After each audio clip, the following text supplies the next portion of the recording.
Hey guys, Karibo Bros here, and we're back with our first speed duel profile in a while. So we've been doing loads of recording local matchups recently. It's been a lot of Caccoon, a lot of Caccoon matches, which I know people are fed up of seeing, and personally I'm fed up of seeing too. Can't wait for the next set of decks to come out to hopefully change the format. We all do love Caccoon, it's a good set, it's a good engine, whatever, but I'm fed up of it now. Me and Sam have both been playing Skull Servants a lot recently. It's a really enjoyable deck, isn't it? Yeah, I love it. It's rogue. It's definitely rogue. Yeah, 100%. But it's got a really good grind game. Yeah, now we've already uploaded the mirror match. Now I think it was about a 25-minute video. I'll go watch it. It's quite fun. However, the mirror matches for Skull Servants can last. I don't know. The longest did 50 minutes. Did it? Something like that. Something like that. I think Sam won on deck out in the 50-minute one. So that was something. But we've got two builds for King of the Skull Servants. One's 27 cards, which is this one. Looks a bit deceptive because the card sleeves are a lot thinner. And then your build is how many? 23? 24. 23, 24 cards. So you could say one's a budget build, which is this one. However, it did win in the mirror match, so whatever. And then this one's got more expensive cards, or more I don't know, more sought after cards, such as what's it called? Well, the Floodgate Trap Hole, and that trap card that revives from the grave. Haunted. What's it called? Haunted something. Where are we? Haunted Shrine. That's the one. So as I say, we're going to quickly go through both decks. One's budget, one's not so budget, but it's speed duel. The whole game's pretty cheap. Right, we'll quickly go through mine first. So obviously we play the skill, which is Foolish Burial. So you just send a vanilla Skull Servant to the grave. Play 3 of the big boy daddy King of the Skull Servants. Gains 1,000 for every copy of himself and Skull Servant in the grave. When he's destroyed by battle, you can banish a Skull Servant or King of the Skull Servant from your grave to bring him back. To actually use the skill and to gain even more attack points, we play 3 Skull Servants. To search our Skull Servants and our King of the Skull Servants, we play 3 Goblin Zombie. Now, I like to play 27 cards because I don't want to deck out. This is a mandatory search, it's not optional, you have to do it. You're going to thin your deck out to 24 cards anyway. As I say, it's King of the Skull Servants. You're probably not going to OTK your opponents. In fact, you're not going to OTK your opponents. It takes at least 3 turns to get a monster with big stats because of the skill. So 27 cards is really good in this deck just for the grind. I'm a big believer of playing as thin a deck as possible, because deck thin is deck winning, but this deck is the exception. I played 2 copies of Zombina just as another way to revive my King of the Skull Servants in the graveyard, and just other monsters in general. What else do we play?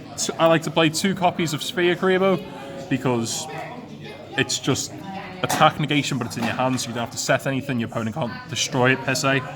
I personally played the one copy of I personally play the one copy of Hyper Hammerhead. I love this card so much. It's just a bit of a utility card.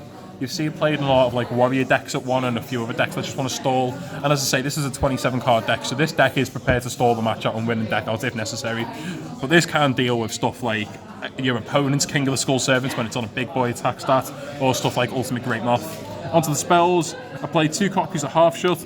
Now this is great because obviously if your opponent's going to kill King of the Skull Servants and you don't want to banish a copy of itself or a Skull Servant to keep it alive by reducing its life points, you'll just keep your Skull Servant on the field. You can just use this card offensively and defensively to stall half your opponent's monster's attack. Fair enough, it won't get destroyed. But if you use Hyper Hammerhead, it gets returned to the hand. There's just so many plays with it. I do play 1 copy of each Book of Life and Pyramid of Wonders. I am tempted to take this out and just stick in a second copy of this. So Book of Life revives a zombie in your graveyard and banishes an opponent's monster from their graveyard. It's pretty cool. Again, it's all player preference. I mean, you might want to play 2 of this, you might want to play none of this. This is a very good card though. As I say, I'm considering playing 2. Sam's build plays 3. You play 3? Yeah, I play 3. Sam plays 3 in his build. So this gives all face-up zombie monsters you control 200 attack for each face-up monster your opponent controls. Yeah. And then if exactly 1 zombie monster would be destroyed by, is it battle? Destroyed by battle? If it's destroyed by anything. Oh yeah, if it is just destroyed. So it's really good against Serpent Mage Dragon. You can send this card to the graveyard instead. Onto the traps. Sort of money cards. I mean, it's speed duel. I think it's relatively cheap in comparison to normal Yu-Gi-Oh! 3 Floodgate Trap Hole. I love this card so much. It's good in the mirror match. Just booking your opponent's monsters. Floodgate. Play 2 copies of Kunai. Again, we stall. We can boost our monsters' attack and chain our opponent's monsters to defense. 2 copies of Windstorm of Atiqua and 2 copies of Haunted Shrine. I love this card. It's not a staple. It's not necessary. Well, it's not 100% necessary. Sam doesn't play it. I just like it. If you control no monsters, target one zombie monster in your graveyard and special summon it to your side of the field. And you can use this effect again when this card is in your graveyard. You can banish it from your graveyard to bring a monster back. A zombie monster back if you control no monsters. So that's my 27 card main deck. Going on to the quote unquote Flextra deck. We just play some janky, bloody fusions you're never going to summon just to offset your opponent. Big brain plays. Onto the side deck, 2 copies of Possessed Dark Soul. So this is good for the mirror match. Yeah, this card's brilliant. So in the mirror match we recorded, Sam won the mirror match by basically just using this at the right time. Very good card. Also good against Relinquished. And that deck's going to be more prevalent once we get the new structure deck with 1,000 Dice Restrict. So yeah, very good card.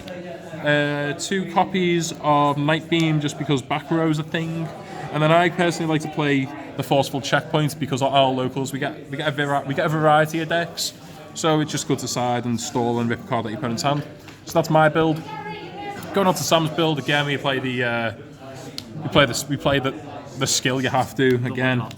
3 of the small boy, 3 of the big boy, 3 of the searcher again, very similar. Sam plays, as I say, 3 Pyramid of Wonders where I play the 1.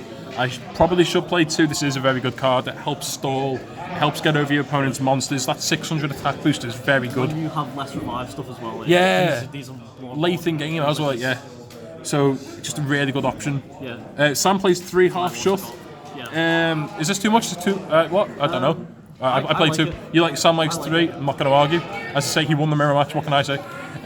Sam plays the 1 copy of Book Life. Would you play this at 2 or not? No, I'd play it on the It's weird because it's versatile and speed duel's not quite at that same level at Yu-Gi-Oh where you need to max out on everything. Yeah. Because if you're playing Yu-Gi-Oh, you play everything at 3 unless it's a Garnet. So you play the 1, but the speed duel because it's a 20 card deck. You can get away with playing odd ratios. So then we play stall cards. Sam plays triple Windstorm of Atiqua, Security Orb at 2. This came up, didn't it? You popped one of my cards. I believe I popped this. 2 Kunai. The 1 Spellbinding Circle is just extra stall. It's just extra stall, or if I really like, sometimes I don't. Sometimes I like this card, sometimes I don't. So sometimes I just side out and just get rid of it. Player preference. Put in a 3rd Kunai if you want. Do whatever. It's this game is not like statistically set to the ground. Everything's all up in the air. Depends on your locals, etc. Sam's Flextra deck. It's not the Flextra deck. It's the Joey starter deck and 3 Meteor Bee Dragon. Yeah, literally. Sam's side deck very similar. 2 Possessed Dark Soul. Just in case. And then we have warriors. But anyway, guys, 2 different school saving profiles there. Just an idea if you are fed up of playing Caccoon of Ultra Evolution at locals, like, because I know most of you are fed up of seeing that. Anyway, thanks for watching. Please remember to like, comment, and subscribe.